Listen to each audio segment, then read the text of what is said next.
Hi everyone, this is Beena, Assistant Professor from MBA Department, SNS College of Technology. In my last video, we have gone through the factors influencing the compensation and reward system.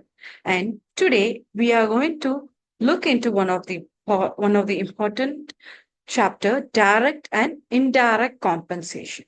Before going into the meaning of direct and indirect compensation, we need to know why we need to understand the types of compensation, particularly direct versus indirect compensation. Well, employees must receive their earned wages and be paid for their work they have done. However, they are not required to use their employee benefits, such as enrolling in their company's insurance plan, taking vacations days, eating free snacks, etc. Because of this variability in participation, employees over time became unaware of the full value of their employment, defeating the purpose of the value indirect benefits are intended to provide.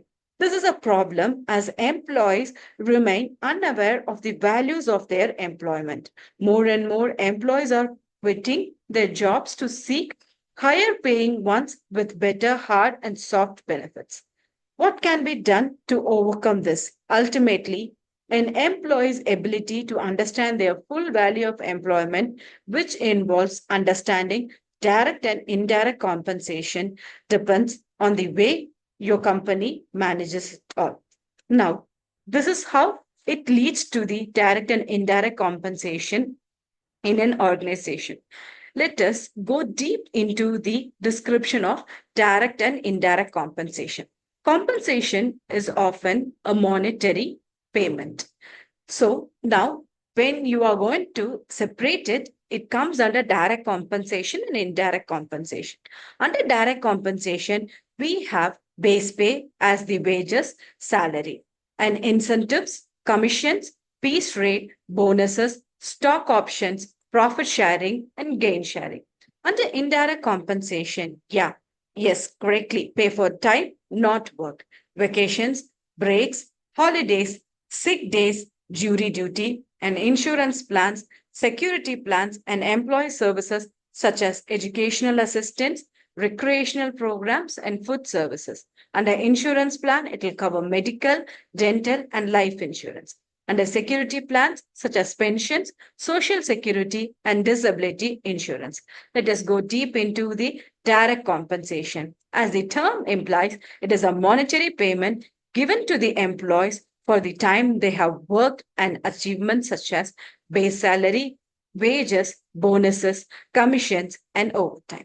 Whereas the indirect compensation, they includes insurance such as health, dental, vision, etc. and paid leaves, which includes vacation holidays, sick days, etc.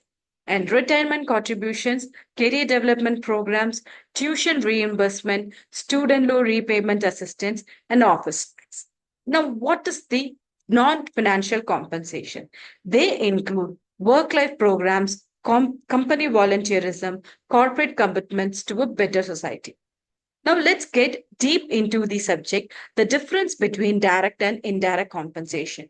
When it comes to the term of monetary, the most obvious difference is that direct compensation involves a straightforward monetary reward, while indirect compensation can provide some monetary value like paid vacations and holidays. It's subtle because it is not included in the employee's regular pay. That is how it works. When it's come to non-financial compensation, it is also an indirect form of compensation that provides emotional over monetary value. Now, coming to the terms of performance, how there's a difference between the direct and indirect compensation. Yes, an employee's direct compensation is based on their performance. If they meet their goals, they may get a rise or bonus, obviously. When it comes to indirect compensation, it is not based on performance. An employee's health insurance plan is not determined by how well they work, nor is their performance a factor in how many sick days an employee receives. Now, coming to the final point, the experience. When it comes to an experience, how there is a difference between the direct and indirect compensation. Yes, an employee's experience affects their direct and indirect compensation in different ways. Say, for example, if an employee is fresh out of college, they will likely earn an entry level salary. Meanwhile, a worker with 20 years of experience will definitely have more knowledge and skills, so they will be paid a higher wages.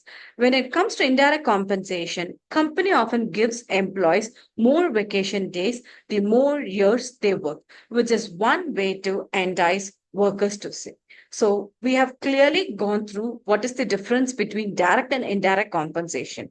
The organization should understand which types of compensation, if they would have adopt for the strategies they are following, the organization can retain their employees and motivate them to increase their performance. Thank you.